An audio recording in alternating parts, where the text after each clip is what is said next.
So welcome everybody to this session with Rachel Mortlock around effective adult deployment for early years practitioners, particularly in the PVI setting.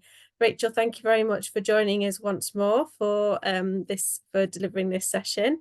It is being recorded and we will send it out to those people who have booked on, and it'll also be going on our YouTube channel as well. So without further ado, Rachel, I'm going to pass over to yourself to share some slides and to get started. Thank you very much, and thank you for joining us this evening. I'm going to keep my camera on for most of it, but we are recording it, so please feel free not to keep your cameras on. It's quite a small group, so if you can possibly use the meeting chat at different points, that would be great, but if you can't, absolutely understand that. We're going to go through a series of slides as part of the presentation, and these will be emailed to you afterwards. And as well as the slides, there's lots of further information in the notes as part of that. We're going to look at some videos this evening as part of that. They come from a website called Siren Films. And if you, the Early Years Hub will share, they have a login, we'll share it, the information if you want to look at them again later on. Or if you go and look at the Siren Films video, you can actually register for a trial account on there. So that gives you an opportunity to have a look at the videos as well. I would highly recommend it because in addition to the small number of videos we're going to look at tonight, they have some fantastic videos looking at child development from babies and all the way through EYFS as part of that. So as was said, my name is Rachel Mortlock. I'm an independent school improvement advisor, started life as a nursery teacher, worked in a number of infant schools before becoming early year strategic lead for a local authority and a regional advisor for the National Strategist for Early Years. So we're going to, I'm going to start screen sharing now, and here. I'm just going to reduce it, that's fine. We're going to look at purposeful adult interactions and deployments in continuous provision, enhanced provision and play. And for the purpose of this course, the definitions that we're using for continuous provision are based on the Flying High Trust definition. So continuous is a selection of carefully considered resources that are easily accessible at all times for children to explore, rehearse and consolidate learning. And enhanced is that focused invitation to play based upon a knowledge or skill that requires development. So it could be predetermined learning or to reactivate children's needs and interests. And that works in addition to continuous provision. And you might use something different as part of that terminology. And we're going to go through and look at some of that as we go through as well. It might be helpful if you've got a pen and a paper to scribble a couple of notes, but as I said, you're going to be sent the PowerPoint at the end. So I want you to have a think about what type of interactions do you have with children across the day, and where do those interactions generally take place? And if you could possibly make some notes in the chat, that would be helpful. And I'll just see if I can get the chat back up on screen again.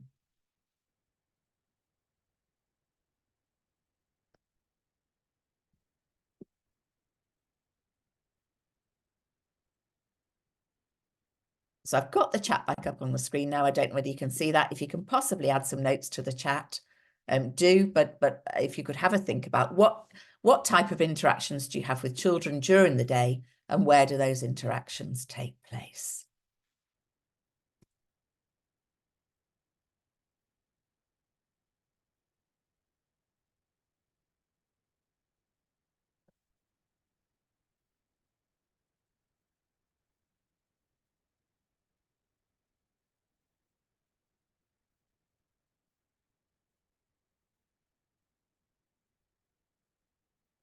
Okay, I'll kick in. I know it can be hard to use the chat, particularly for accessing on a phone.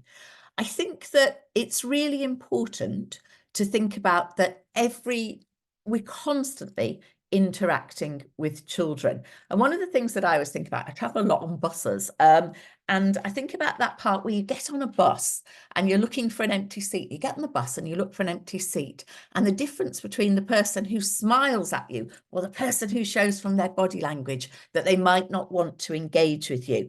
So for me, it's really important that we understand that interactions take place constantly. And those interactions aren't just that verbal communication with children. It's the real importance of that body language and of how we look at people and how we engage with people as part of that.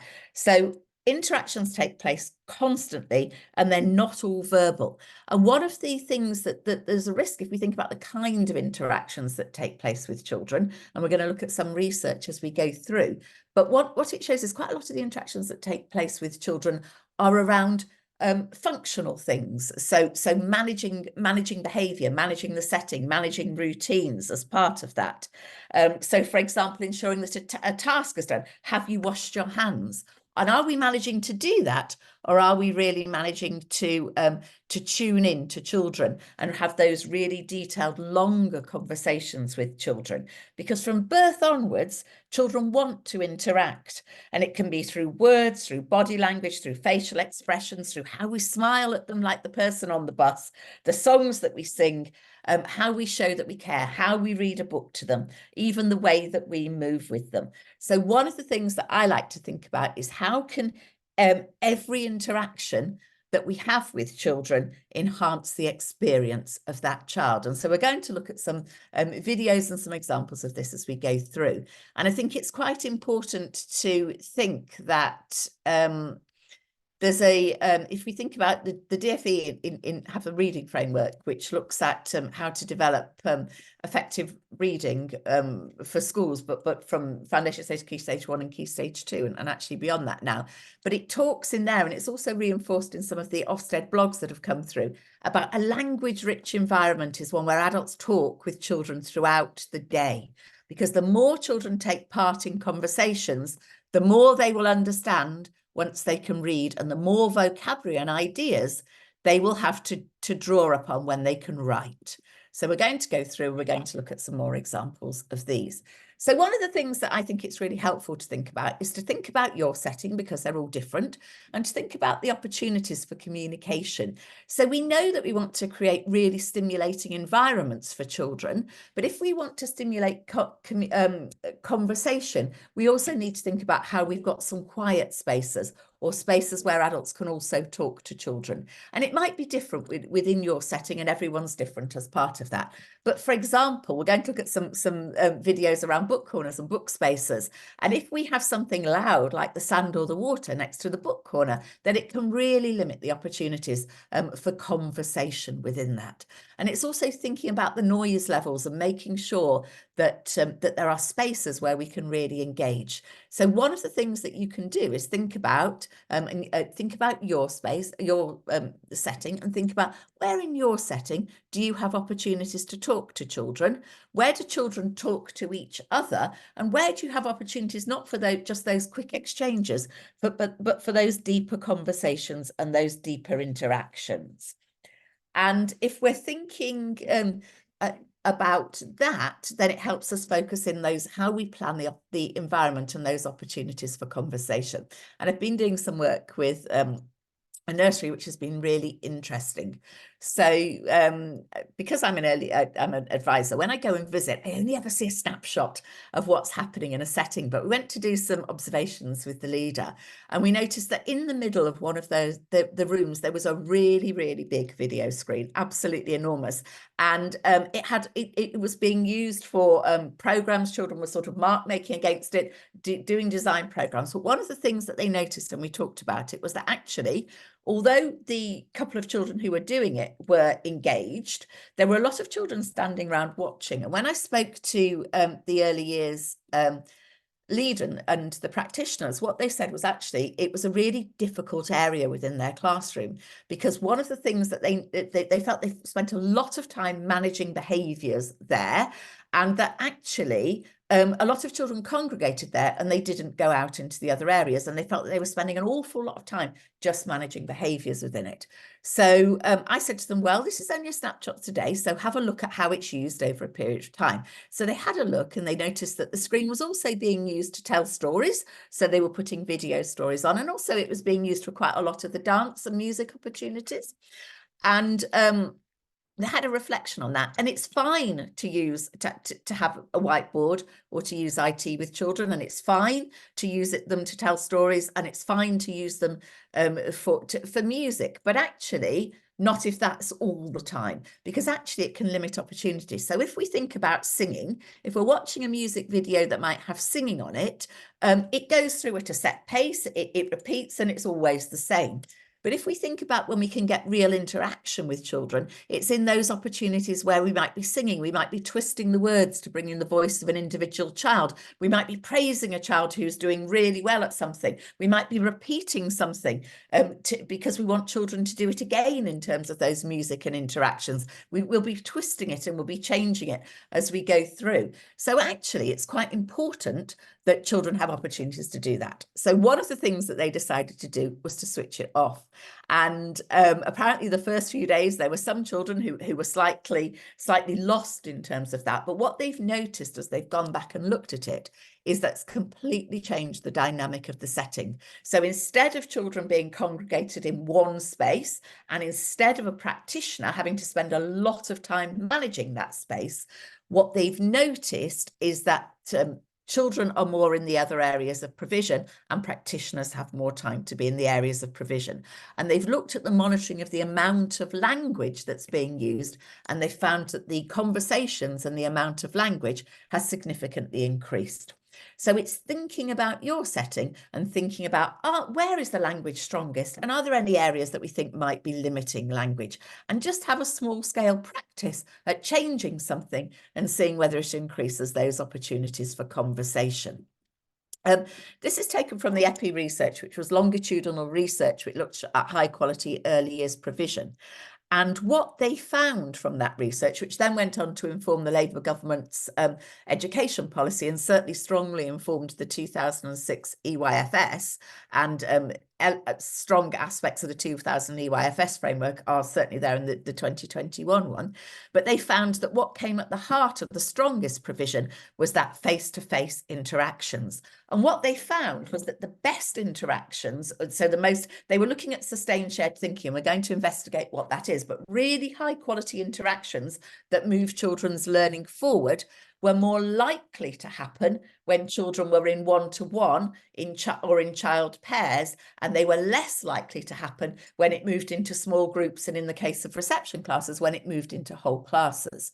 And they found that when groups got bigger, it was more likely to be more direct teaching, and there was also more likely to be monitoring, whether that was monitoring of behaviour or whether that was observing children, for example, or something like that.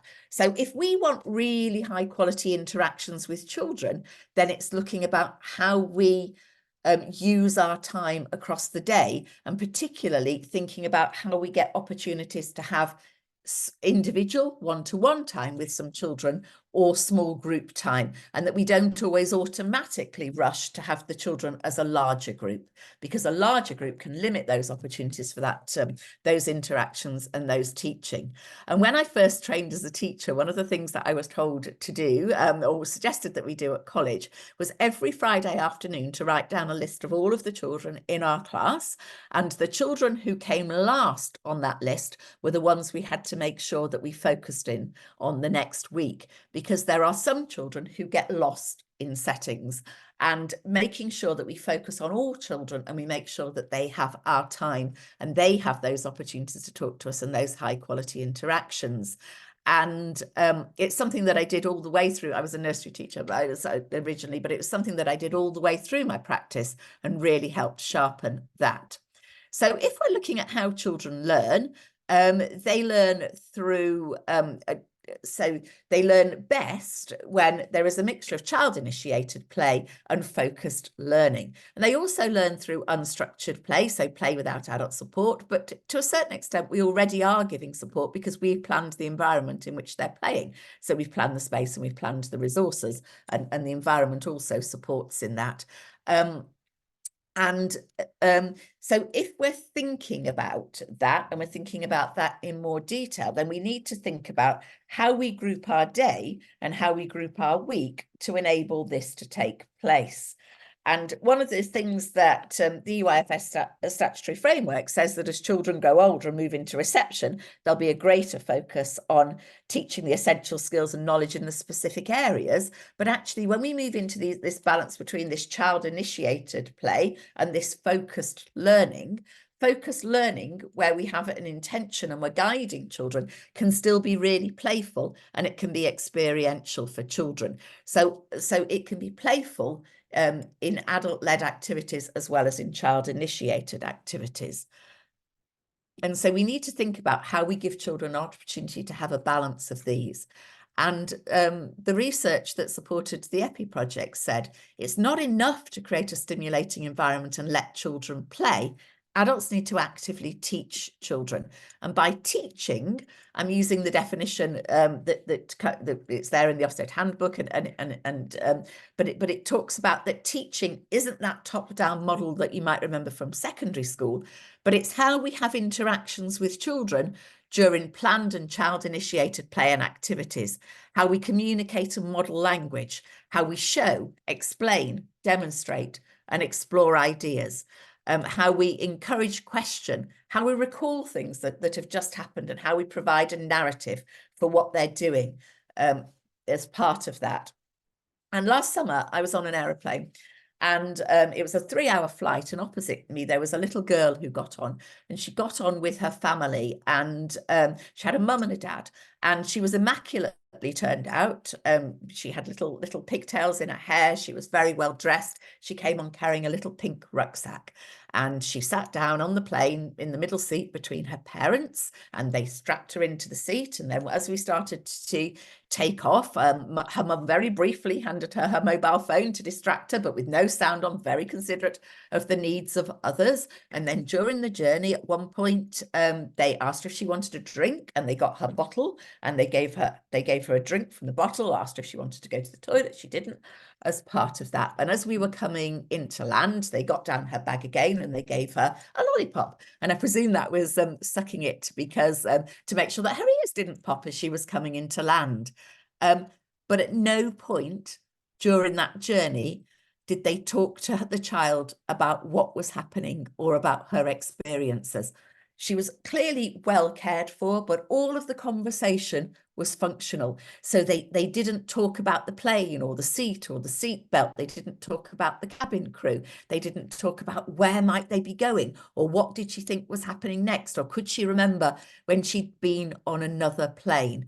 And it just struck me that it was such a lost opportunity, and that lots of parents need support in terms of how they're going to support their children with those conversations. And when children come to you and come into your setting, they're going to have had a vast difference in the range of experiences that they've had up to that point, and in those ongoing experiences that they have at home. And so some children are going to need more support with that because they've been less exposed to that language at home.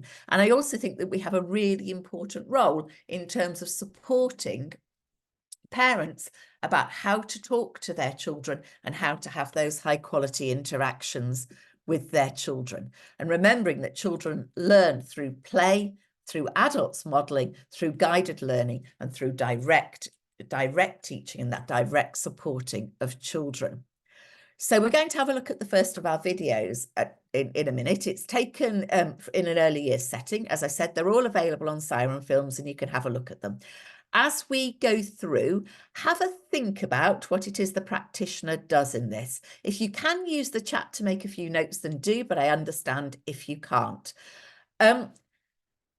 Different children need different levels of support, and we've just talked about that. So some of the strategies that can really help is making the question concrete, so making it real. So talking about something that's happening, something that's just happened, about an object or something that's in front of them, something that's very present for them, about relating what you're talking about to personal experiences, to recent events, about talking about prioritizing familiar vocabulary, but also extending children's vocabulary, about providing a narrative, about talking about what's happening and modelling that language, and commenting about what's happening. So we're going to have a look at this video in this setting. On your page, pick your fork up. Pick your fork up, right? Can you see the cutting? Have a go like that, just like when we've got the saw out. And again, into a smaller piece. In and cut it. Well done. Fantastic. That's brilliant. That's how you do it. Just like that.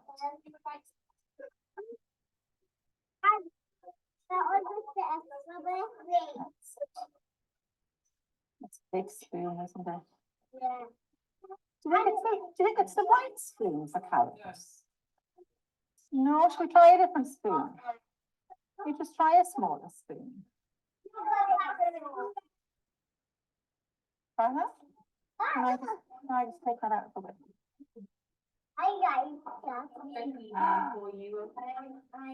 Better.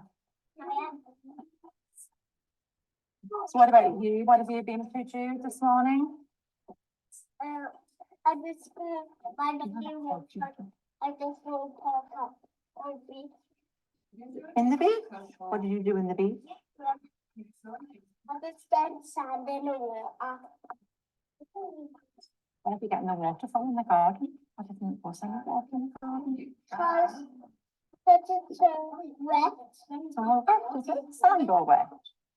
I saw some children getting some water from the corner over there. Oh, I don't know what that thing is over there. In the corner beside the cabin. Yes, I want to nothing. A water tank. Is that what it is? How does the water get into the water tank? A pipe. That wasn't there before we went on holiday, was it? From the pipe, so the water comes from the pipe into the tank. How does the water get into the pipe? I want to know how to work that one. It's raining. Oh, right, so the rain comes down, goes in the pipe. Then the pipe feeds into the tank. And then we get water from the tank when we need it. That's a really good idea. If we need lots to eat, because we've got lots to do this afternoon. I don't like. What is it? I don't know. You don't know what it is? It's cabbage. You must have had cabbage before. You must have had cabbage in your house. I like it when I was a baby. You liked it when you were a baby, so why don't you like it now? My favourite vegetable, cabbage.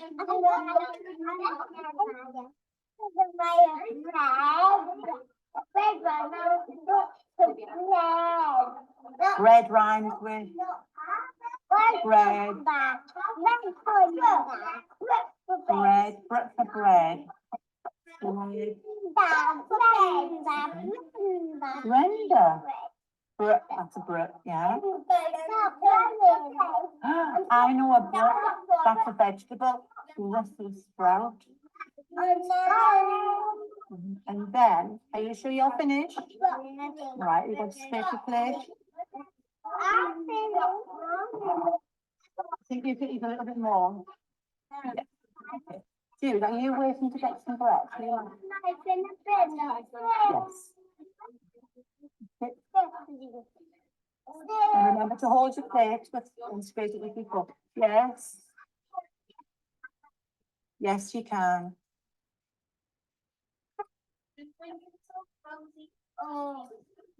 Keep going well and scraping it all off. We need all of the food off so we can put them in the dishwasher, don't we? Okay. Go. Right, where's the thing to go? Well done. Where did your plate go? That's very good, well done. Brilliant.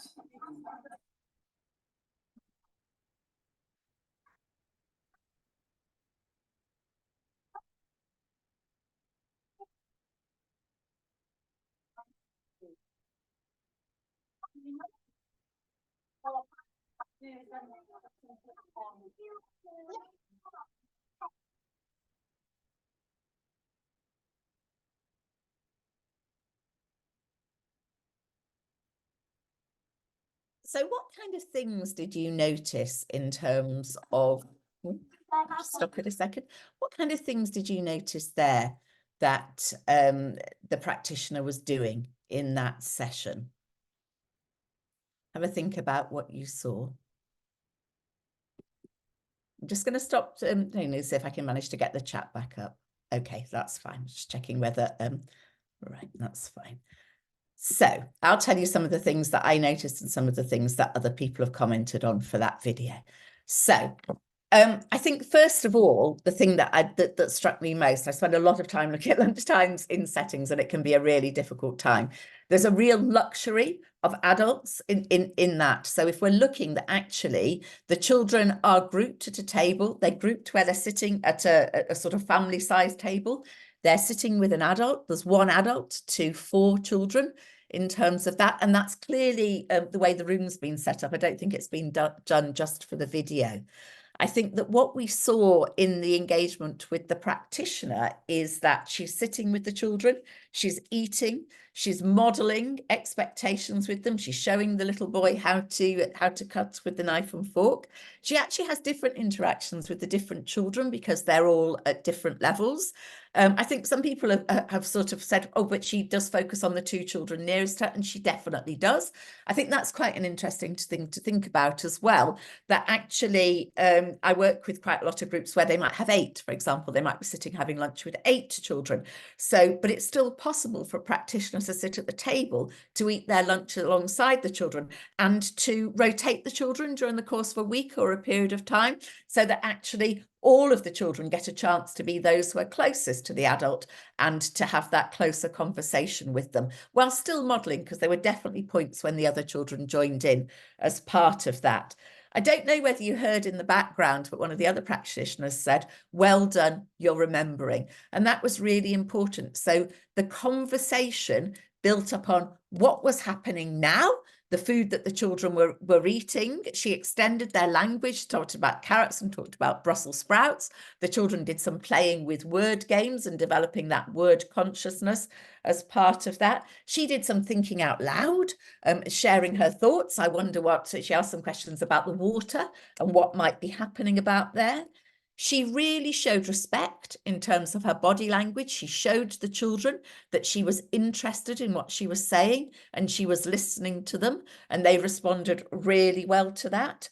And I think that when we looked at her body language, you know, she was really engaged with what the children were saying. And all of those things are really important when we're looking at how we interact with children. So, going to talk a little bit about joining in play.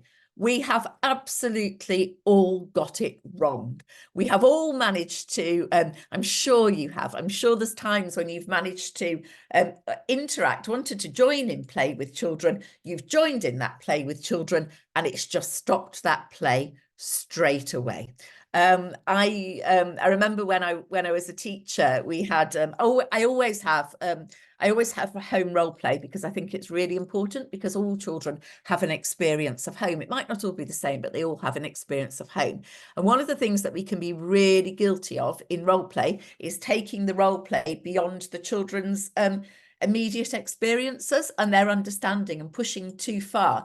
An example would be, I once went to, it was a school, and I walked in and was slightly surprised because they'd covered they had a sort of small area off which had role play in it, and they'd managed to cover it completely in silver paper, and because it was space themed, and in the middle of this covered area, which must have taken someone so long to do, the children were sitting on the floor playing mummies and daddies because it had taken them beyond that. So it's fine to extend role play, but for me, it's always really crucial, if possible, to have a home role play as part of that. So we had a home role play. And I was used to playing in there with the children. I quite often got given the role of dog.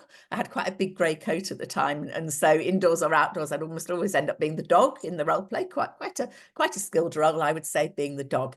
So I approached the children and said, oh, can I play? So I watched them for a little bit. Can I come and play? And they sort of looked at me slightly, one of them slightly skeptical. And he went, yes, you can be the television. And I thought, well, that's a new role. I've not been the television in terms of that. And the other child went, yes, and you're switched off. So what they were basically saying we're really polite, but actually we don't want you to come and play with us at this moment in time. So I think the greatest skill about knowing when to join in play is knowing when to step back gracefully. And it's fine to enter the play for a short period of time and then to leave. But what we need to do is spend some time observing and finding out what the children are playing and what their roles and intentions are, rather than assuming. I was in a nursery a few weeks ago and there were a group of boys, and they started off with 2 of them, and they had chalk, and one of them was drawing crosses and one of them was drawing circles, but they weren't playing noughts and crosses. They were playing a game that obviously had quite complicated rules. And we were watching it, and my temptation was to go and ask them what they were doing, but I realized that would probably stop the game, and I'm not totally sure the rules were well formed at that point. But by the end of the session, actually, they had large numbers of children playing this game and following these rules. From what I could work out, it was just the quickest person to draw 3 X's or 3 circles. But I was glad that I hadn't gone in and asked them, because I think it would have stopped the play. So it's about trying to play on the child's terms by taking on the role that they suggest, about following their instructions, about playing alongside and imitating their actions, and about not dominating the play. Offer your ideas, but don't try and move it in your own direction, and don't start asking them lots and lots of closed questions. We're going to look at questioning as we go through. So we're going to have a look at another video. This is actually in a school setting. It's not very long, and it's some play in a hat shop role play. Have a think while we're doing it about what the practitioner does in this role play as well. I can carry it home. I know. But I have one of yours, actually. They do look nice. Thank you. How many pennies again did you say? How many pennies did you say? How many is that? 1, 2, 3. 1, 2, 3. Yes, okay. 1, 2, 3. Thank you very much. You need to come shopping. We've got some lovely toys in here. You've only got 1 more bag. Okay, no more customer. You can go again. And then we need to give the bag back. Okay, I'll take my toy home then to play with, and I'll let you have the bag back. Is that all right? Yeah, I'll see you later then. Would you like my bag back so I can play with my toy? Thank you very much. Yeah, a little bit, a little one. No, big one. Nope. A bigger one. Yep. This one. This one. Yeah. This one. But you need somebody. You need to give me a little bit of your money. Alright. So a little bit of £2. Penny, £2. Yep.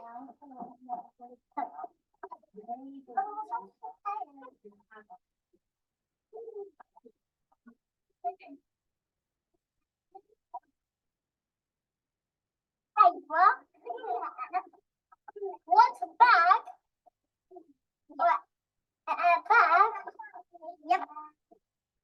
Thank you.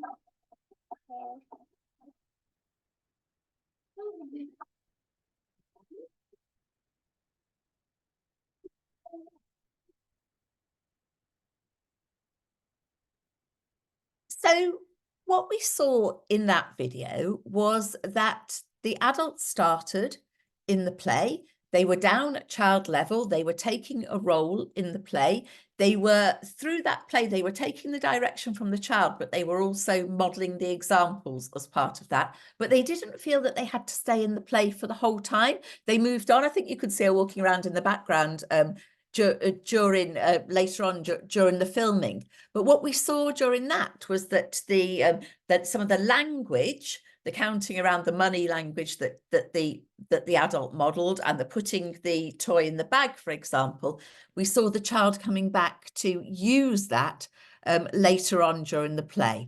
And what we saw was the adult showing the children, or demonstrating for the children how to model that role play and what a good example looked like. And I think quite often you'll see children in role play who don't really know how to play in that role play. So if we're introducing a new role play, it's about thinking about the language opportunities, thinking about how that role play would be used, and adults spending time in that role play, being able to model, to play alongside the children and to model those experiences. And at the beginning of a new role play, and that was a really, really simple role play in terms of the resources that were there. At the beginning of a role play being in place, you might expect adults to be spending more time in their modelling and modelling that language for children. And some settings will particularly try to focus on the children who, at the beginning, who they know may be very active in a particular area, because those children will then be able to become models for other children. And we know that from research, children might be spending 70% of their time, for example, interacting either with other children or interacting with other adults. So don't underestimate the role of other children modelling to other children, so they in turn can model that language to their peers as they play alongside them. I'm going to talk a little bit about the routines and the importance and the power of everyday conversations. So while some interactions can be really carefully planned, most of the interactions that we have with children are minute by minute. And going back to that slide we looked at, where there's that importance of those really quality conversations in one-to-one or paired conversations with children, as well as in bigger groups. So thinking about, in all of the settings and all of the videos that we're going to look at tonight, there's a really common theme, I think, that there are environments that are really well set up to enable conversation, but there's also blocks of sustained time where children are in those independent areas of provision, and adults are skillfully supporting in it to enable that sustained time for learning and conversations. About thinking about, do we always move to a small to a group, or do we allow opportunities for those smaller conversations? We're going to have a look in a minute at some telling of some sharing of some books as part of that, and I think that's one. It's really important that children have really high quality text read to them, but actually, do we need to read it as a whole group of 10 or 12 or 15 or maybe even more if it's in a primary school? Or actually, can we split them into two smaller groups? Or even, can we have the same story, but with one adult just reading it to one or two children to allow that conversation around books, as well as that sharing of the story? And it can be different children on different times. So are we thinking about how we manage to plan how we work with children to allow those conversations to take place, and thinking about building conversations into daily routines? So we've already seen lunch as part of this video, but thinking about things that line up. Quite often see lining up where children are going to wash their hands before they have lunch as part of that, and it can become really, really functional in terms of wash your hands, now move on, now do this. But actually, it's a fantastic opportunity to talk to children children while they're there, and to have those conversations with them when you're doing those everyday things, when you're changing nappies with children, when you're making the transition between moving inside and outside, to have those conversations and to chat with children. It's important that adults model conversations between adult to adult as well, but having those conversations with children. And one of the things that I always used to think of when I was a practitioner is, what did I actually know about really getting to know individual children well? Because relationships and knowing children really well is really important. And that can be really hard when you have a lot of children who might attend your setting over the course of a week. But think about, for your children, what do you know about that child? What do you know about their interests? What do you know about their family members, the name of their brother, their pet, what they like doing at the weekend? Because in order to have those most powerful conversations with children, starting with those, starting with that immediate knowledge, what they know about, and holding those conversations can be really, really powerful. I'm going to show you a video now in a minute, which is about reading with children and not just telling stories. So this is actually taken from a school. This is their reception class, but they have a nursery class as well. And they were part of a project looking at developing a reading culture.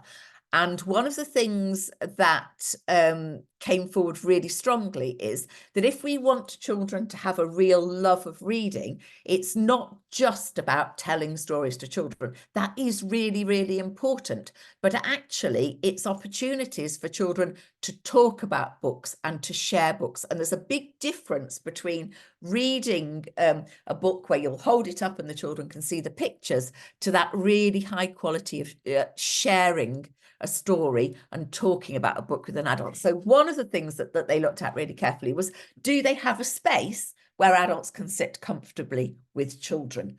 So a space where adults are going to be comfortably as well as children, ideally enough space for one adult and a couple of children. In this one, the books are really well presented. The books at the front are the books that the children had when they were in nursery. They're in baskets and they're still there for them. And then these are the books that the children come back and revisit. So they will be books that will be read aloud to children, but also books that children can come and share themselves. So a real opportunity for the children to start to become familiar with those books. So we're going to have a look at an example of a practitioner who's reading a book to the children, or sharing a book with the children, and have a think about what it is you notice when you see this. That's fun, would you like to hear the story? Do you know what it's called? The snail and the whale. And then they go to a place under sea.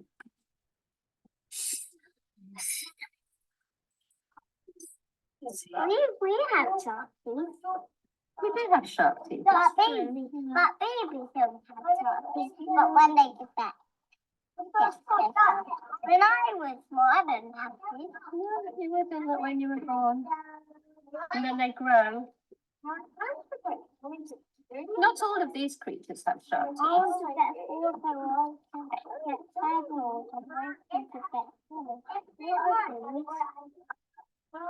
What are you looking at? This. My sandals? This. Oh no! No, That's my leg. Like, this is a leg. this is a leg. Like, that's a leg. There's not many creatures that have legs in this picture.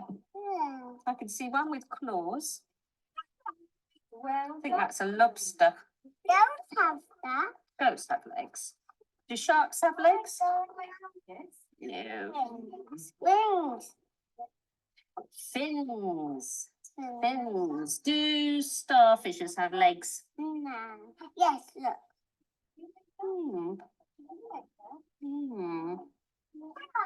What about sea urchins? Do they have legs? Okay, where are they going next? They've been to the jungle, under the sea, to... This is the one you were telling me about. Oops. Not there. Okay. So the water looks very calm. There's no rain coming. Yes. And there it comes.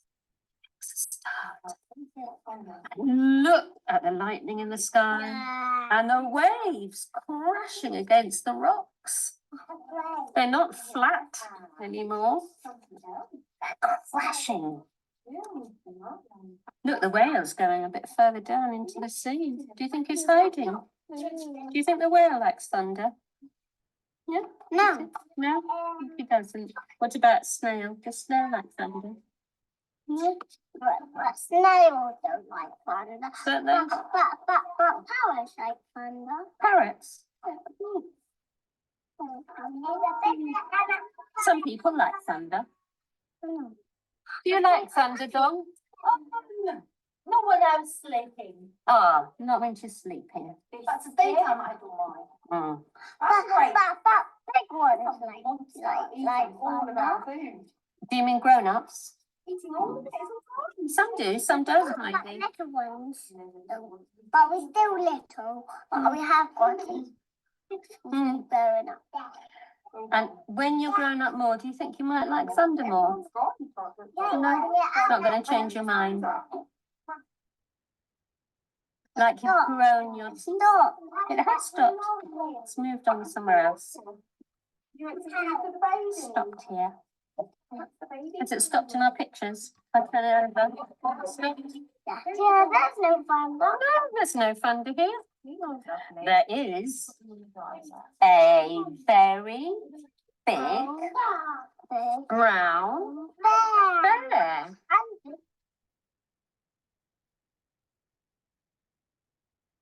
So what did you notice in that video? I think, so what it says in the blurb around that video is actually there'd been some thunder and it was in response to that. So clearly that was a story they were familiar with. The practitioner knew it well and the children seemed to know it well. She'd chosen it because it allowed them to talk about their immediate experiences in terms of thunder. We saw that she was down at their level. She wasn't telling the story to them. They were talking about the pictures, and that led into talking about their emotions and their fear, I suppose, the fear of thunder in terms of that. We saw positive body language. We saw her really responding to what the child was saying. In terms of that, we saw her modelling some fantastic language and extending some of the vocabulary. We got the lobster and the sea urchin. We saw a really nice interaction where she spoke to another adult and modelled the conversation within that. So I think what we can see from that is the difference between having that opportunity in that space to sit down and share a book with, there were two children there, but it was mainly around one child, I think, to share that book with one child and to have that really quality discussion, as opposed to reading that book to a larger group of children. And of course, it's important that we share books and read them, but it's that digging down into being able to discuss that book. And that's what happens, I think, in the very in bedtimes, when in that sort of bedtime routine with parents, in houses where children have different experience in terms of how language rich their homes might be. So, but when we're thinking about that really high quality bedtime experience, it's not just where the adult sits and reads the story, but it's where a child has an opportunity to talk about those smaller things and those smaller things within it, and to relate the story to their past experiences, which is what we saw within there. And I think it's really important that we talked earlier about children having different exposure to different languages, but some at home, different language at home, but some parents are also more confident with things like storytelling. So it's really important that we support parents and share with them how to share a book with their child. So not just that talking about telling that story, but how do we share a book and how do we dig down into that book and how do we relate that book to children's understanding and experiences, but also use that as an opportunity to develop their vocabulary and their language. And if you have a look on Siren Films, there's quite a lot of lovely videos of sharing books at home. I think we're going to look at a little bit from one later on, but it goes right from babies onwards, and they're fantastic videos and fantastic resources to share with parents. So do have a look at those. The importance of non-verbal interactions. And again, the research says that the relationship a child has with a teacher or caregiver when it's sensitive and stimulating is the central and most critical component of early years care and education. And I think we've seen that in terms of all of the videos that we've seen so far about the real respect that's there. The adults clearly like being with children. They enjoy being with children. And it's about knowing each child really well and really being able to get that meeting of minds or tuning into children. And so we saw in their body language, didn't we? We saw them getting down to child level. We saw them showing concentration. We saw them showing being really interested in what it was the child was looking at and what the child was doing, about responding to the children's verbal and non-verbal. So responding to the children's body language as well as responding to what it was they're actually saying, about providing that affirmative response and that yes, and about really showing that they're listening to children. We're going to have a look at a film now, which is quite a long film. It's the longest of the videos we're going to look at today. And one of the things what Siren Film suggests you would look at in terms of this is the cues that you can show that show what the children are interested in. Think about how the children are learning, and I think about how the adult-led activity, because it is an adult-led activity, supports the children's learning. It's quite a long video. You might want to scribble yourself a few notes as you go through. And what I will say is I've seen this film many, many times, and every time I see it, I see something different in it. So it's definitely one worth going back to watch again. So when you're watching it, think about how the environment enables this, and then look at what the practitioner's doing. And I would say particularly look at the body language of both the children and the adult in this video. Fantastic. Well done. Pop it in there. That's it. Wait. You want to have a go, do you, Jamie? That's it. And you want to go. Oh, you watch how Jamie does it. And you can have a go as well, Jacob, in a minute. All right. Where's it going to go next? Where's it going to go next? And down, backwards and forwards, where is it? Oh,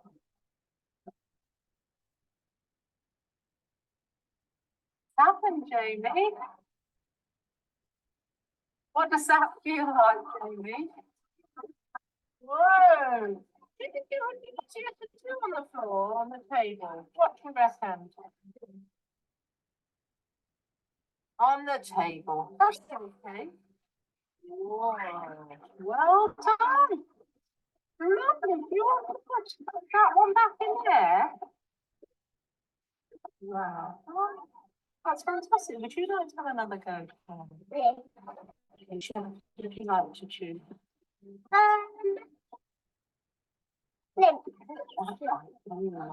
Great. I wonder where you're going to put that one.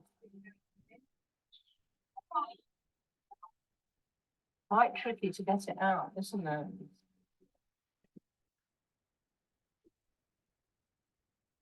That's what's in the pot there? It looks like water, isn't it? But is it water or is it paint, do you think? Water and paint. Water and paint. Oh, right. Water and paint. Yes, I think it is.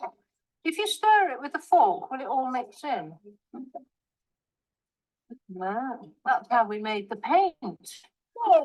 We made the paint with water and paint so that it could go on the egg. And now you can roll the egg. Well, if you break it, do you think it will still roll? Yeah. You think it will? Yeah. Well, you try it and see. Try rolling it now. Okay.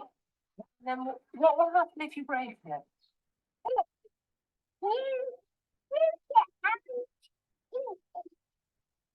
We do quite often break it and eat it if we have a boiled egg for our breakfast, don't we? Yeah. But would we want to eat that one, do you think? It didn't look that one. When we draw the paint. Oh. We we'd have to get the paint off. That's true, we would. But we wouldn't eat that one because it's been rolling around in lots of the paint.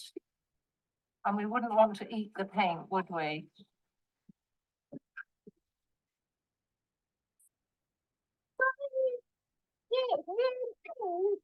Like yellow, that. Well, we can make the pink and the yellow mix up, but we could have a go at doing it by rolling the egg if you want to. How can we make the egg roll? We can put some of this on it. Right, and then how could we make that egg roll when you put the paint on it, I wonder? Oh, Jamie's got an idea. Yeah, I want it Would like that fork up yeah. like that? Oh, that looks lovely, doesn't it?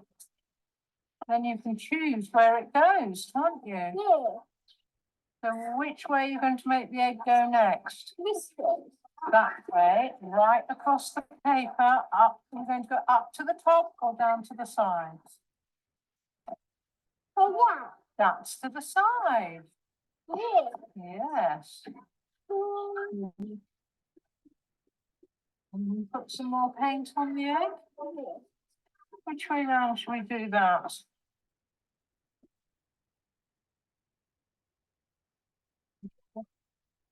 Oh no. Well, you could try it, couldn't you, and see what happens? Okay. Okay. Doing it very carefully, aren't you? Quite tricky to get that yellow off, isn't it? Yeah. But you put a bit more on. Oh, you'd like to have a turn, would you? Okay. Right, so what do you think to do with that now? Oh, now if you've moved it away, whoa, 2 eggs. Yeah. You're painting the tray now, and you're making the eggs do the painting, aren't you?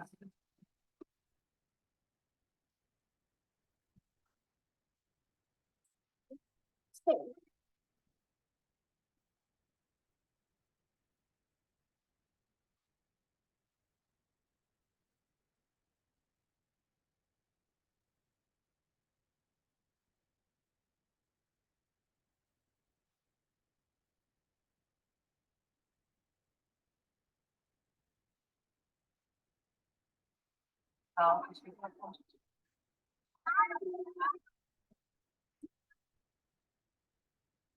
roll the eggs.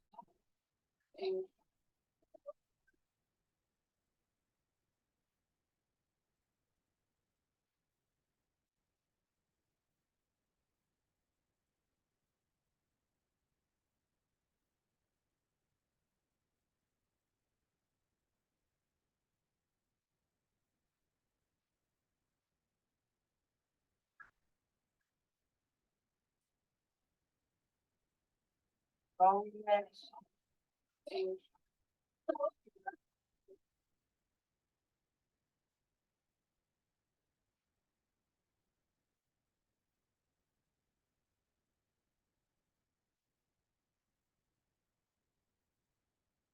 Do you think they'll have a race along the hill? Do we see? Which one do you think is going to get across the board first? One. Which one's your one? That That one. Okay, tip it up and see if it gets to the other end first. Oh, it didn't win. Oh, which one won?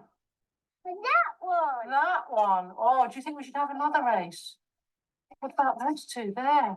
Which one's going to win there? Your one did. Jamie, do you want to see if you can race them back again?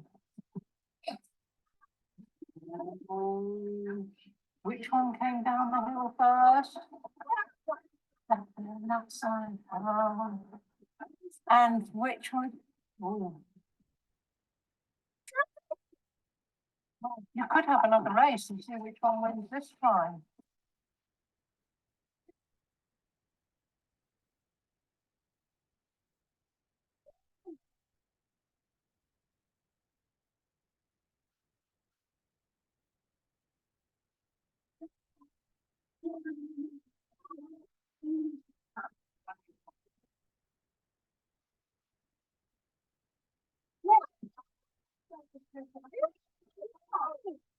Oh, all right. Now, Jamie, what do we do with our lovely painting? Wow, what's inside? What's inside?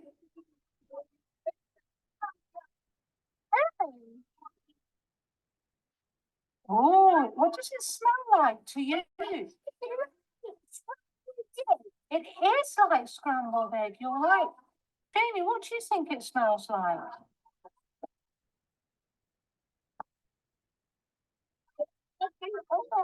It is an egg. That's right. Now, it's a hard-boiled egg, that one, Kyle. Because I boiled it and I made it go hard inside so that we could roll them. So you're right, it does smell like scrambled egg, but it's a bit different from scrambled egg because it's hard-boiled. Okay. So, sorry? No, there's not a baby chicken inside that one. What's inside? Inside? Can you remember what's inside? It's scrambled egg. It's like scrambled egg. Yes, Jamie, can you remember what's inside? Hard-boiled egg. A hard-boiled egg and a hard-boiled egg. Should we put it in here and I'll show you what's inside? A hard-boiled egg has got the white bit. Look, but I don't know if it'll be white because of all the paint. Okay, it's got the white bit. Do you remember another word for the white bit? Albumin. Albumin, that's right. That was the word we learned, wasn't it? Albumin. No, look, we're going to finish looking at this one. So what's inside the white bit, do you think? Can you remember what it's called inside the white? Can you remember, Camille? There's the yolk inside it. Shall I show you where the yolk is, Kyle? Okay, I think I need to use this spoon handle to show you. I want to show you the inside. Right, we're just going to look now and smell, but we're not going to eat it because it's got paint on it. So this bit here is called the yolk. Can you smell it? And this bit is called the white bit, and that's called albumin. And it's gone all hard because I cooked it in the hot.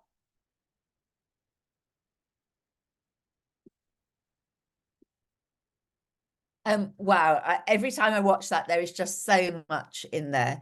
And I think one of the first things to say is that when we went back to the consideration of the time and the space, I mean, clearly they had the luxury of being able to have so many staff that it allowed one staff member to concentrate just on a very small group of children, although a couple of other children did come and go, and you could clearly see that it was probably part of their everyday experiences because there were other children in the background learning outside as well as part of that.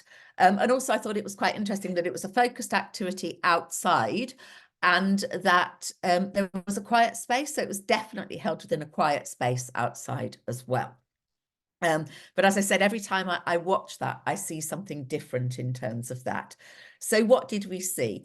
I think we saw a practitioner who really enjoyed being with children, who was clearly interested and fascinated. She showed real respect in terms of it. When there was the conversation about pink and white, she got down to Kyle Littlewood's, I think she got down to Kyle's level. She looked in the pot when it was saying pink and white. I mean, clearly she knew what was in the pot already, but as he was looking and exploring it, she showed that really genuine interest as part of that. She modeled some of her thinking out loud. She had a little bit where she sang as part of that. She made suggestions, but she didn't take over and start doing it. Now, let's be honest, we knew that egg was going to be broken right from the beginning. And there was that little bit where she went off, and when she came back, he was breaking the egg, and he looked at her, didn't he, as if, should I not have done this? And she was really affirmative and positive through her language and her response, that it was a fine, you know, she was absolutely fine with him doing that. She recalled some of the things that they'd already done. She explained it to the other children. She used questions like, I wonder, I wonder how, do you think?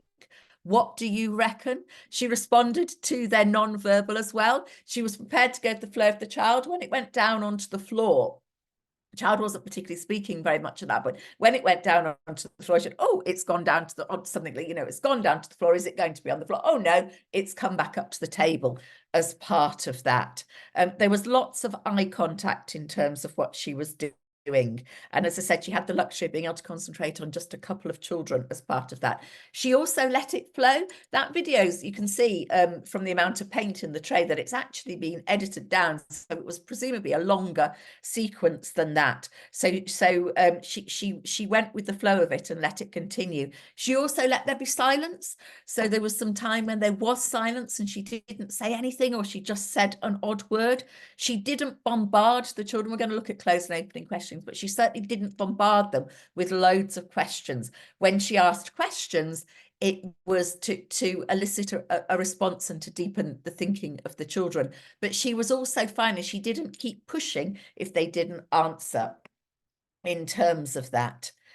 And she also, there was a little bit where it lulled again, and she just gently refreshed it.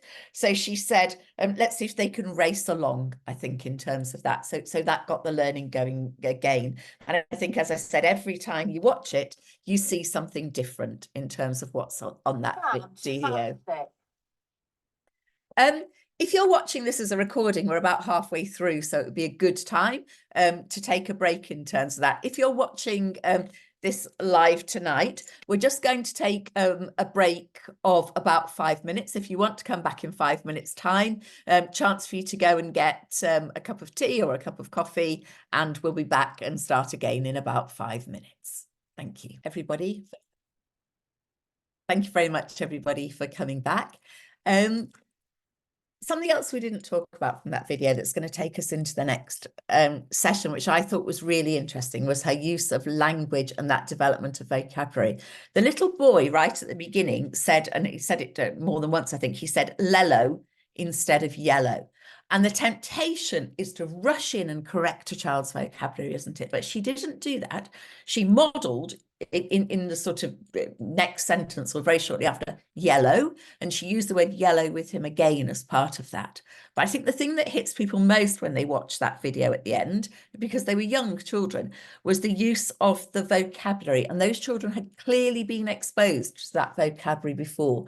So when she used the word albumin and she used the word yolk with them, she was, you know, the children were able to use and were able to understand that language. So we're going to have a look at explore a little bit more about the use of vocabulary. A language-rich environment, going back to, is not about sticking words up all over the place that that children can't read. That isn't. It's about that conversation and that talking to children. And there's been quite a lot of research recently focusing in on vocabulary, and it talks about how we need to, so first of all, we need to make sure that children have the functional everyday language that they're going to need to be able to get the most out of the settings. They need to understand tables, chairs, toilet, you know, things like that as part of it. But also we need to look at how we cultivate word consciousness, and how we really deliberately teach children vocabulary, and how we think about the vocabulary that we want children to learn. In the video that we saw about the thunder, we saw her talking about a leg, the child's leg, for example, and then looking whether the starfish had legs as part of it.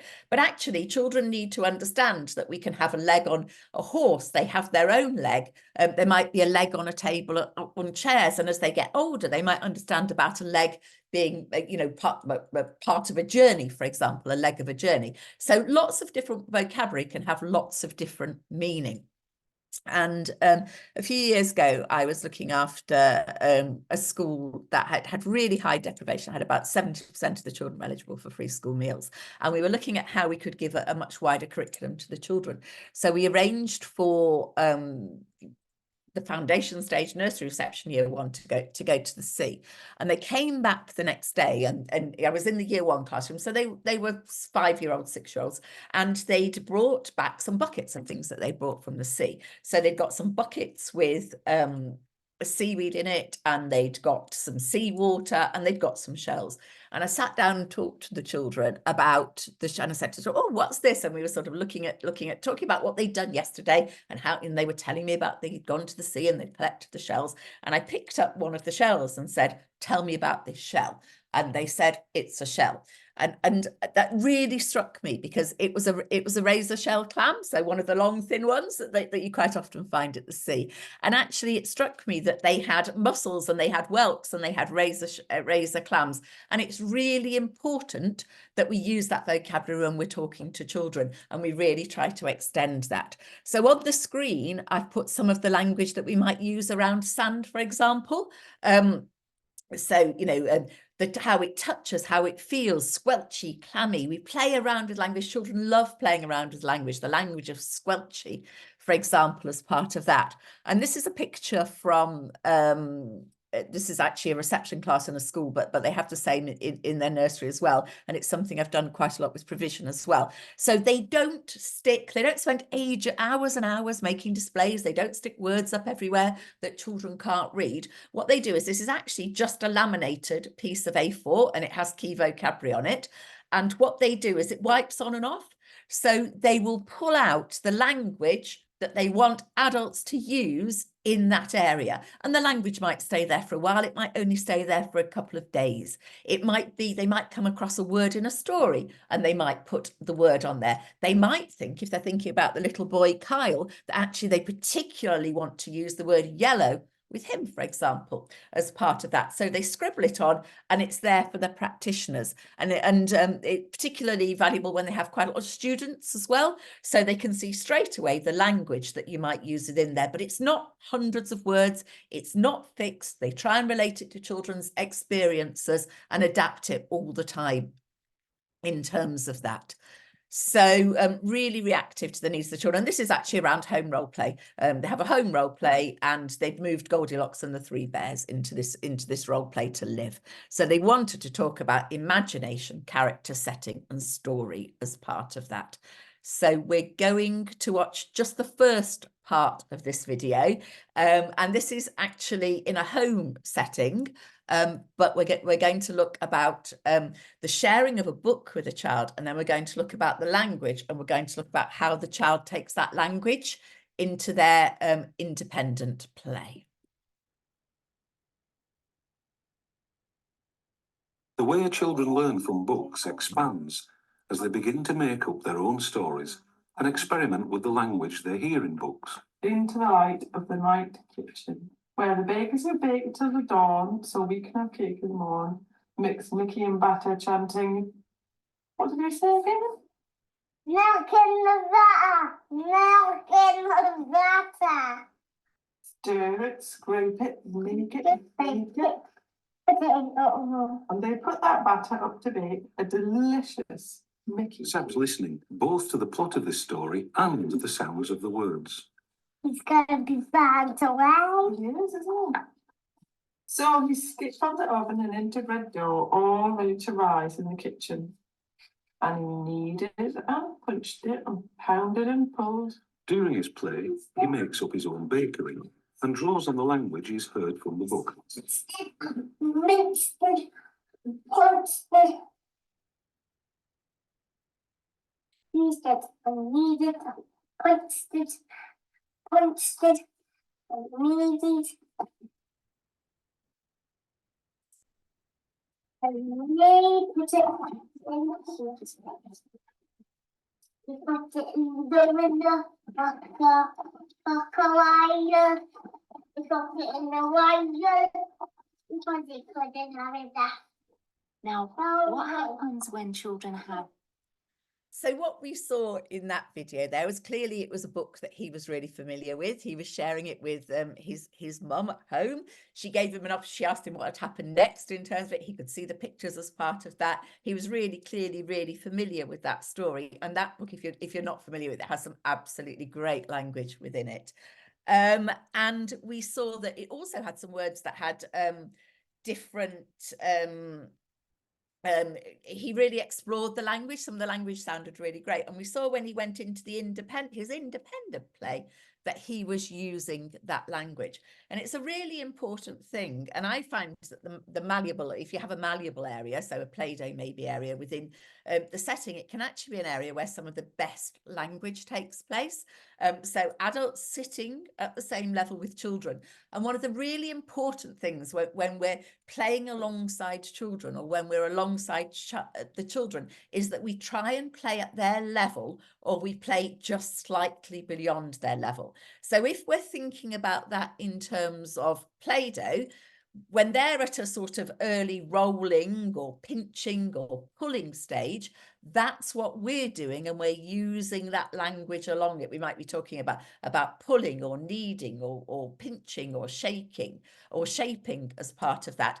We're not there making an amazing 4-foot-high 3D creation of a bowl of fruit using really tiny skills and tools to model and make, because that's not the level at which the children are. So we're taking it from their level and we're playing alongside them.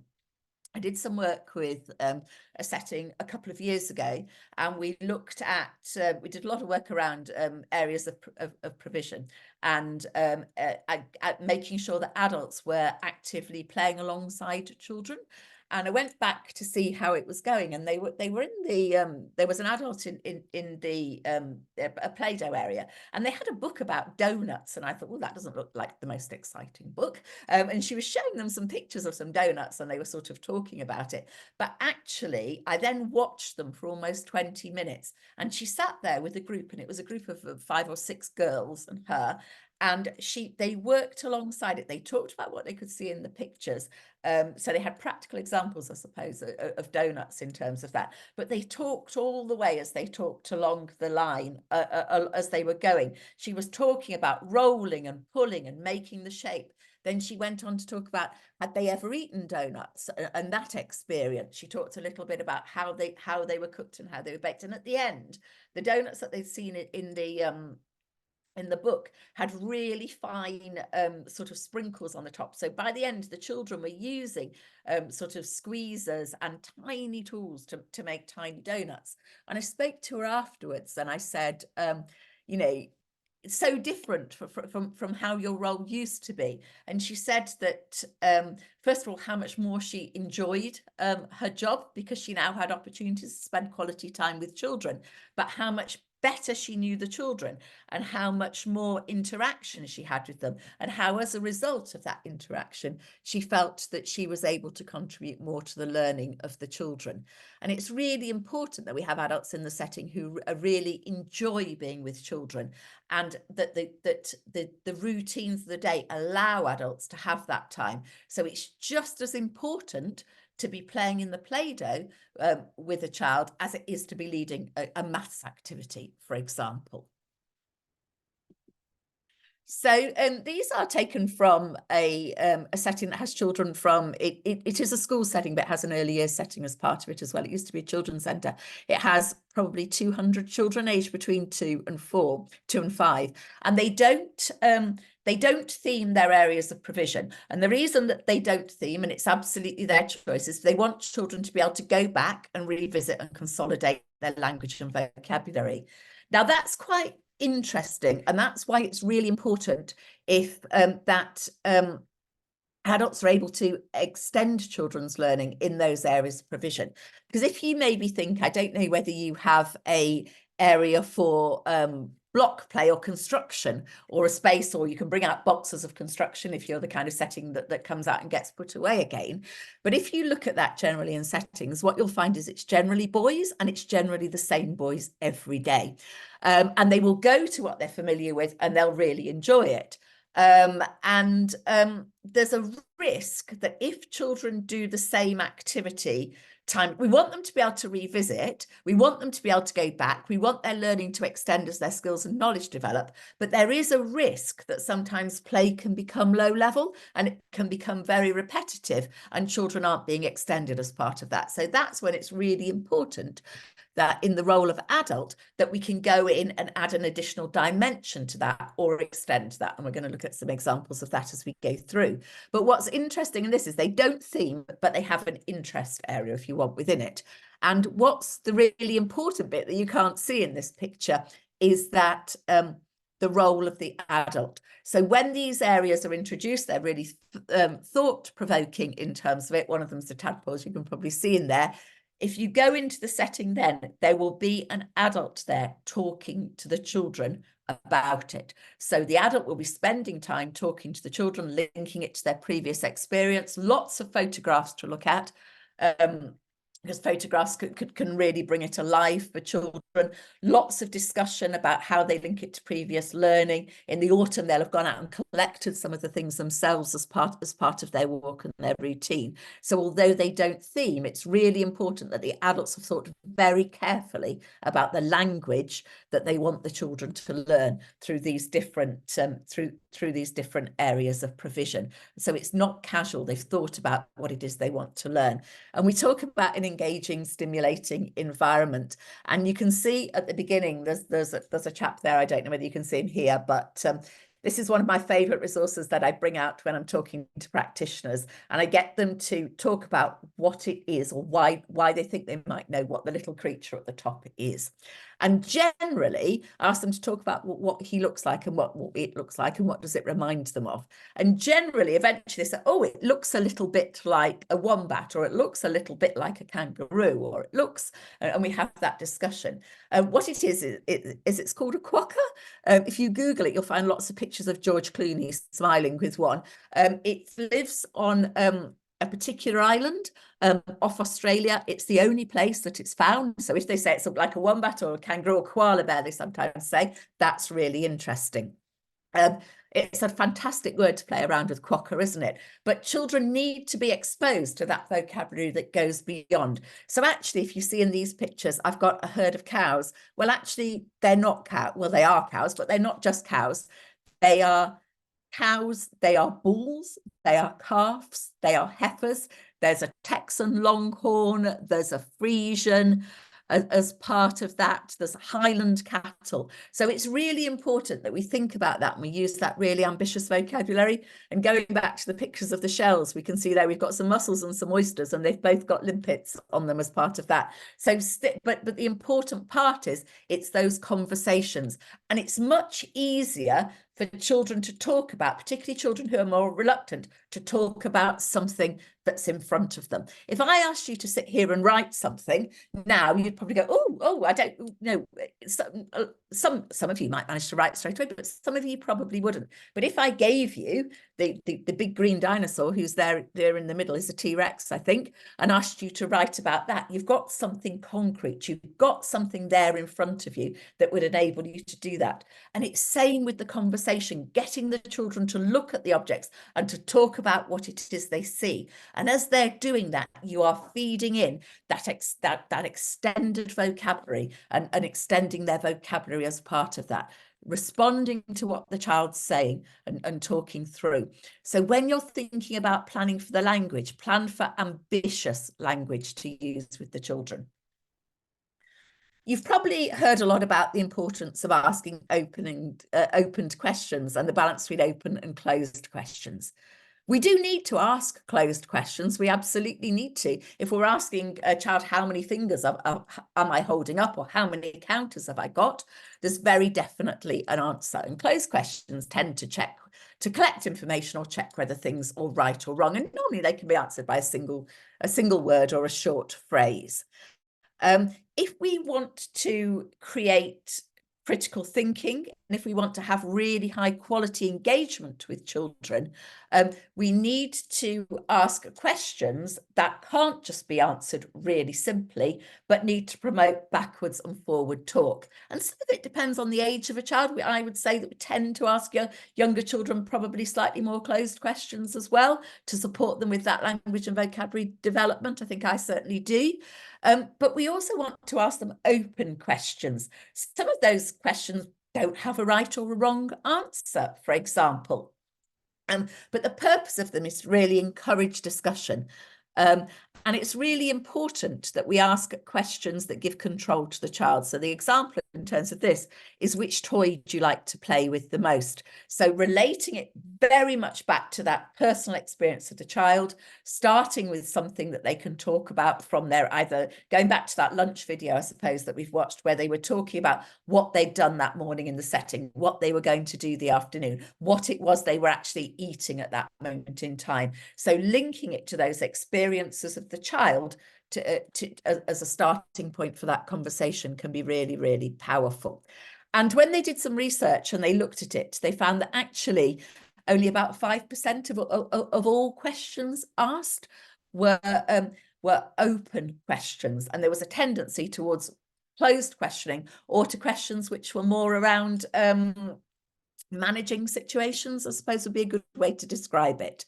So what they found was that if we're looking at something called sustained shared thinking, which we're going to explore in a moment, so that was when we have really high quality interactions with children, that they happen when they were in place, the children made really good progress in those settings. So if we're thinking about questions, it's about thinking about how, what, and why questions, if we can, as part of that. And we saw that in the egg rolling video. We saw her say, I wonder what would happen if, about how do you know? What else would we need to do? And going back to ask children at the end of an activity, you thought that, were you right, and why? Can you tell me more about? So thinking about those. I did quite an interesting project with a nursery earlier in the year. And one of the things that we did, because you can become overwhelmed by the amount of questions, I think, they chose 2 questions. I think one of the first ones they started with is, I wonder what would happen if, they focused on 2. All of the practitioners started with those 2 questions, and then they fed in the others over time, once they became more confident. And within a very short period of time, all of the practitioners were using those questions with children, a much wider range of questions. And also the children were becoming much more familiar with it. So we started to see children responding in very different ways as part of that. So it's not about, so it can really help and scaffold practitioners if you can choose a couple of questions that you're going to focus in on and then develop that as part of that, because what we want to go for is this back and forward conversations. And one of the things it says is that what we're aiming for is 4 interactions or 4 responses, a minimum of 4, so that the adult and the child, or child to child in terms of conversations, will each speak at least 4 times in terms of that. So look at how we managed to get that back and forth conversation. We're going to look at a video in a minute that's outdoor in a setting, and we're going to see lots of these different things when we go through. We're going to look at how the adult shows an interest. We're going to see some modelling of language. We're going to see how he rephrases and develops what children say. He asks some open and some closed questions. It explains what's happening, makes connections, extends children's vocabulary. So we're going to have a look at some of those examples. We've seen quite a lot of that in some of the videos so far. So we're going to have a look at this one. It's called the treasure map. And this was the treasure on Silver's map. I wonder what the treasure is on yours. Should we go and find it? I can find mine over there. Should we go and see what the treasure is? I've got their treasure. Wow, you've got one as well. Maybe follow Victoria. Okay, follow Victoria. Do you want to have a turn afterwards? Hey. Are you?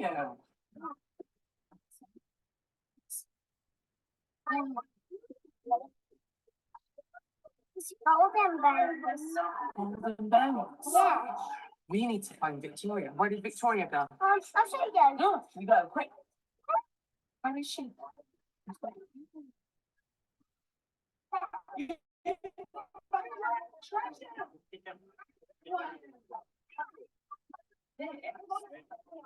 A really big treasure. It's a real one. A real one. What's inside of a treasure trove? Like all the things. It's stuck, Harry. Real one. Oh, it's really stuck. So what's this? What have we got inside? Treasure. Treasure. What types of treasure? Oh, the treasure. It's real. A treasure plate. What for this thing? A trophy. Good idea. Chocolate. Or what is the not chocolate? What is the real coins? Oh, Chocolate coin. you prefer chocolate coins? Not a different treasure. Maybe somewhere else. Somewhere else. Well, I think we were waiting because Stella's got another treasure map and she said she was going to find some gold bones.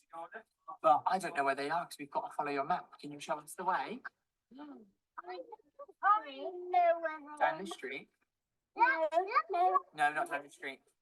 There's Treasure Street.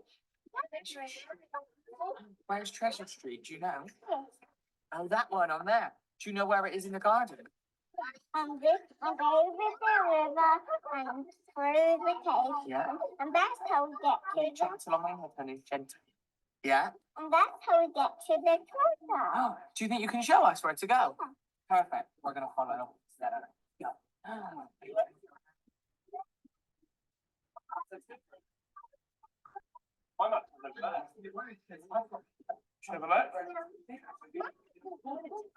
But look, Stella's all the way over there. Stella, did you find the river?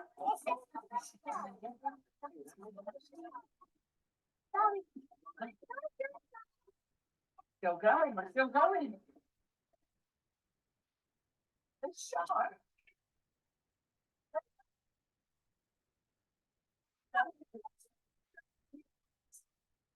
Shall we have a look again? Let's have a look at the map. Where are we now? Hide from the sharks. Where are the sharks? Yeah, I don't know. No, we need to go in our pirate ship. He's got a pirate ship. We need to go in our pirate ship. In our pirate ship. We want to find Mary, the back to the ship. hello Mary, hello Mary. Oh, hang on a minute. Remember, we were waiting to find Stella's golden bones. Did we find them? No. And we're hiding from the shark now. So where could we go next? Shall we listen? Shall we listen to Stella and see what she's going to say? Because I think lots of us have had a turn, but we're waiting to see what the rest of Stella's map tells us. Where do we need to go? Round the butterfly, and that's how we get to the treasure. Oh, so we're nearly there. How do we get round to the butterflies? You need to run. We need to run. Where Yeah, do we need and to run? you need to run across the crocodile before you. Oh, Across the shark. are there crocodiles and sharks, Stella? Yeah. How do we get back to the butterflies? We You want to show us the way? Let Stella show us the way. Remember, it's her map. Let's see where she's going to take us. Okay. You need to step over like this, and then.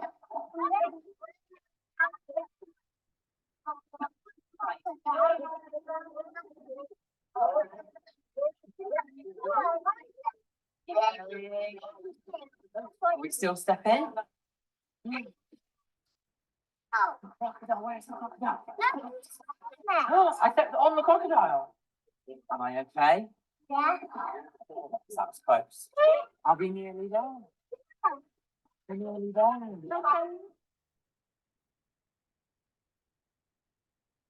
So what did we notice in that one? I think again, I think he showed a genuine pleasure and enjoyment in terms of being with children. He got down to the child level. He had really affirming body language. He didn't rush in to correct the vocabulary and the language of children. He rephrased and repeated some of their language, but he didn't rush in. He definitely let the children lead. He modeled respect and showed them how to take into account the views of other children as part of that. He really tuned in and listened to what the children were saying and repeated some of that. You saw he tilted his head to show that he was listening. He checked the rules.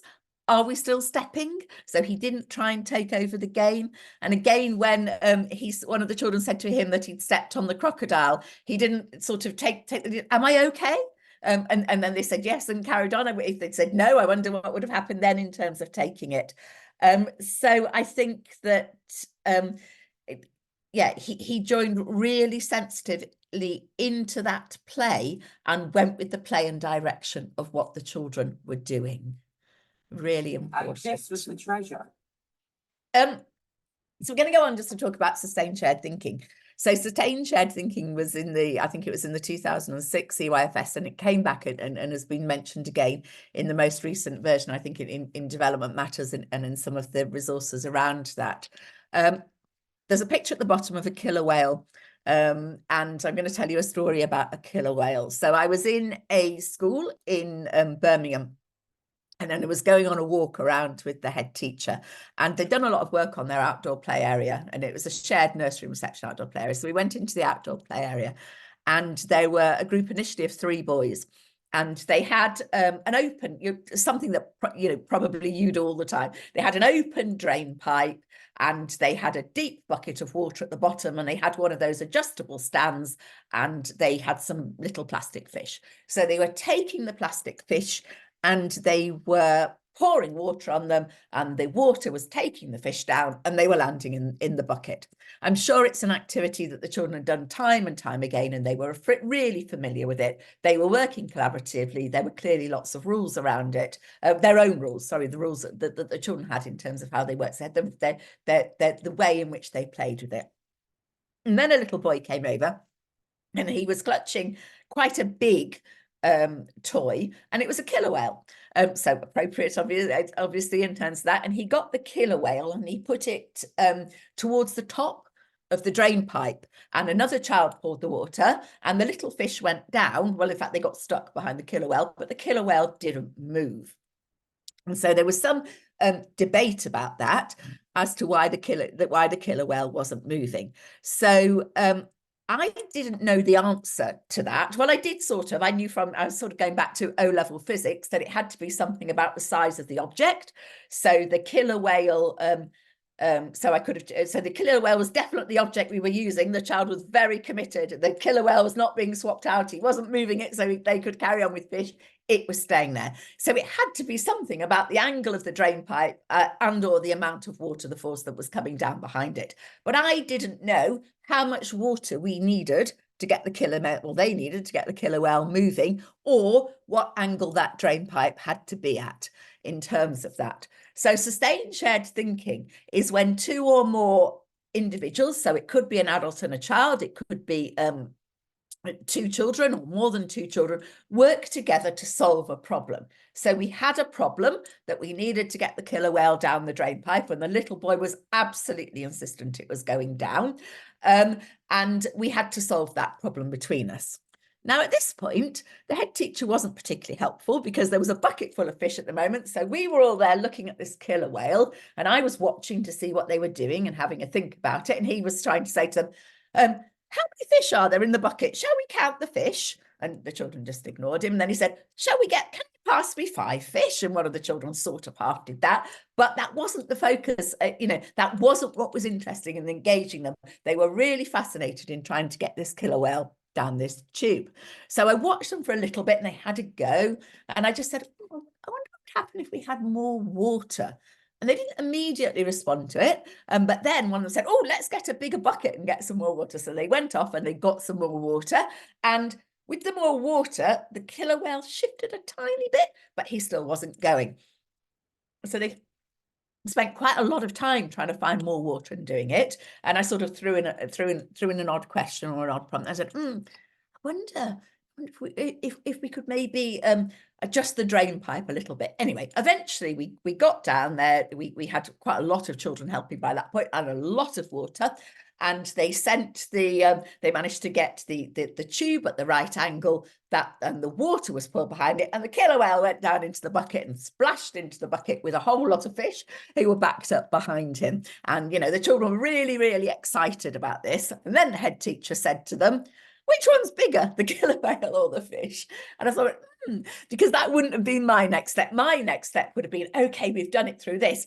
Can we do it again? Can we take what we've learned in that and apply it and use that language again? So we're trying to use language with the children in terms of that. But what we saw within that was that I knew, I had an idea of what we had to do to get that killer whale down the tube, but I didn't know how to do it. So I was learning and thinking alongside the children as we problem solved, and the children managed to solve that problem between them as part of that. And there was a risk actually in that activity that it could have been so quickly closed down when it swapped into, can you count the fish or can you give me 5 fish? Because actually that would have been closed questioning, and it would have really have limited and cut down what was an activity which actually really extended. The children were collaborative, they were using vocabulary, they were thinking together, they were problem solving, they were resilient, they kept on going as part of that. So what we want to have when we're thinking about that sustained shared thinking is about that creative and collaborative problem solving together, that idea that the best conversations are those that go to and fro.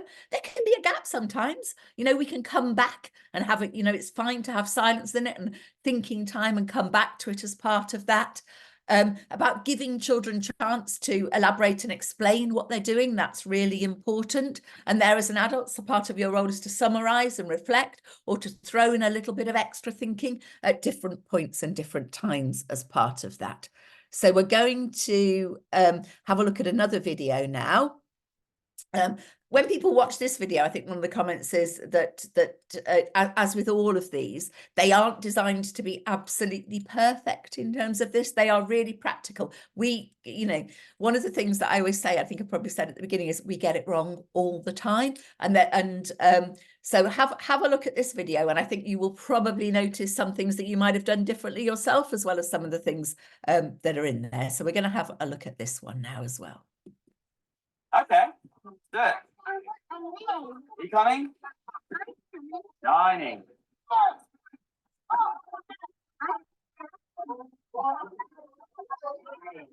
Lauren's fire. It is hot, isn't it? No, you coming? It's on fire. Feel that? You feel the floor up here. It's fire. Okay. Does feel different to me. This bit's not hot. Why is this bit not hot? Yeah.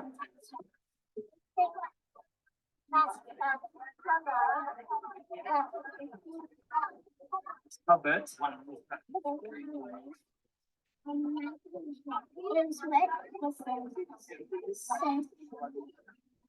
It was wet before.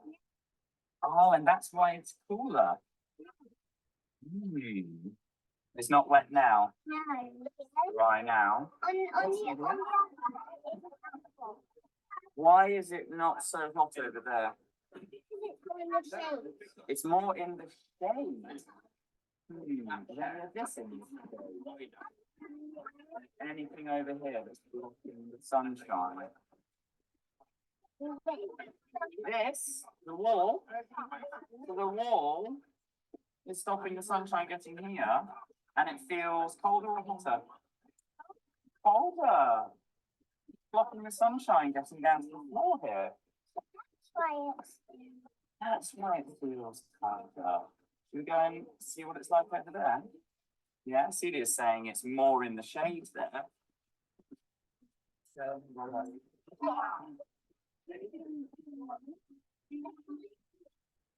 What do you think about this side of the castle? We did. What do you think about this side of the castle, Stels? This bit is hot. So why is this little bit here on top? Where is the sun coming through? It's coming from over here, and it's also coming from the wind, through the wind.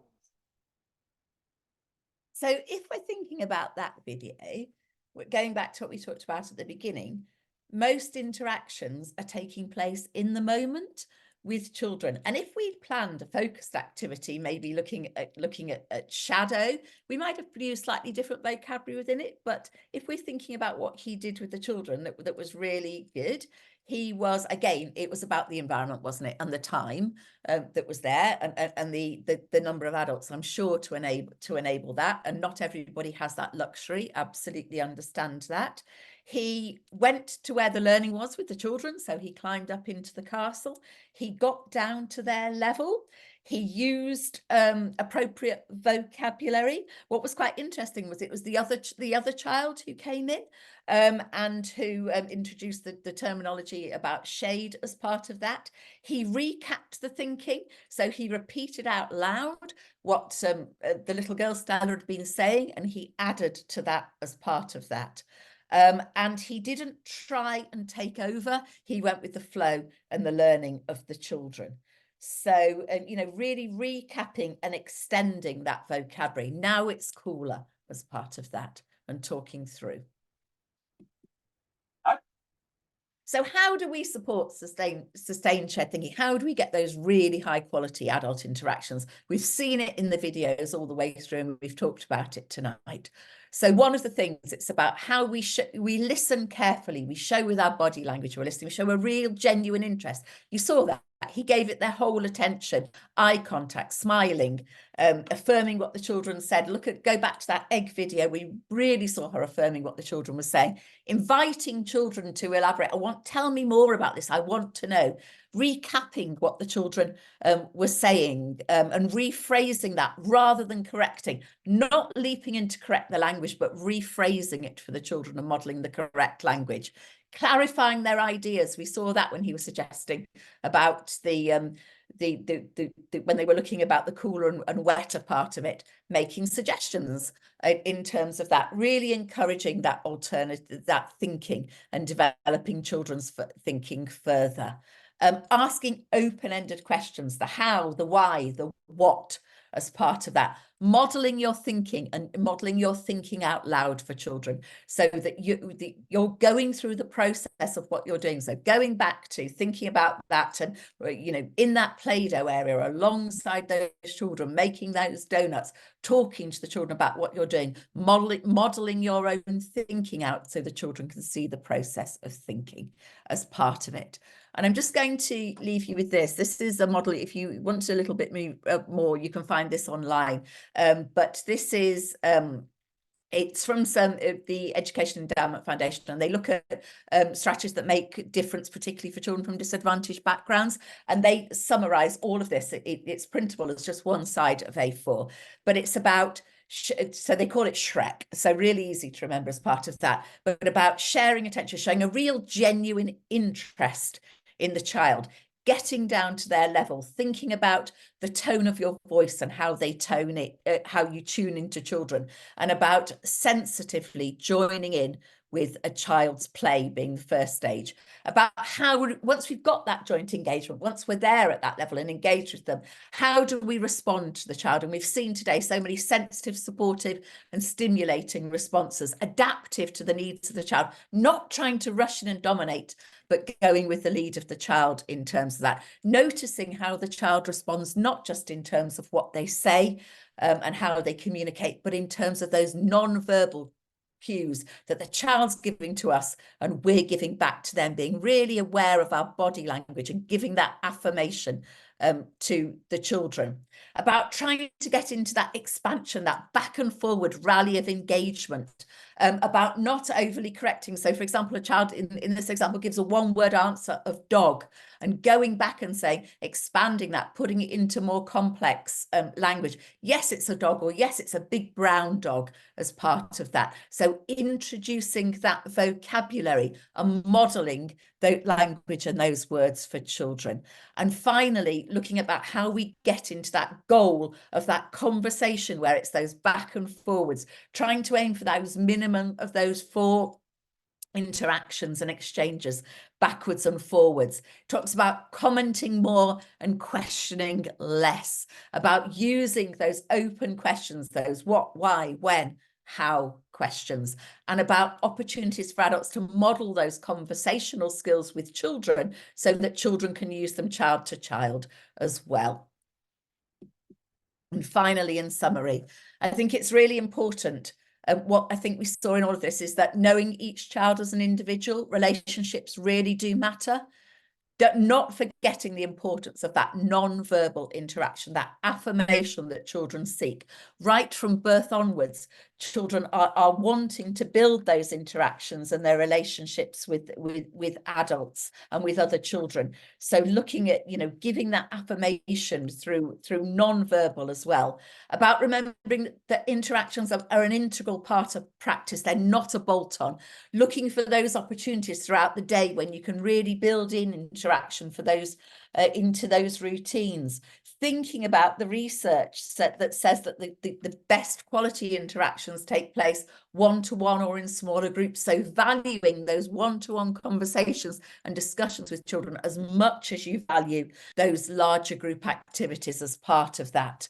About trying to think about how the environment, both indoors and outdoors, supports interaction. And about thinking about the deployment of adults to allow time to talk to children, to sing, to play alongside them, to share those books and share those stories with children. And it's about thinking about the number and the quality of conversations that adults have with children and children have with their peers throughout the day is absolutely crucial to that language-rich environment. And remembering that for some children, the interactions that they're having with you in their setting are going to be so crucial because they might be in home environments that aren't so language-rich. And what I always say to people at the end of something is, take a little post-it note, just write a note down. Think about the one thing that you are going to do next. So based on everything that we've talked about during this session, what's the one thing that you're going to do? And one of the things that I always do is I either put it on a post-it note and put it into my diary for 3 weeks' time, or I write it into my diary for 3 weeks' time to remind myself to be able to reflect back and say, what did I say I was going to do? And did I do it?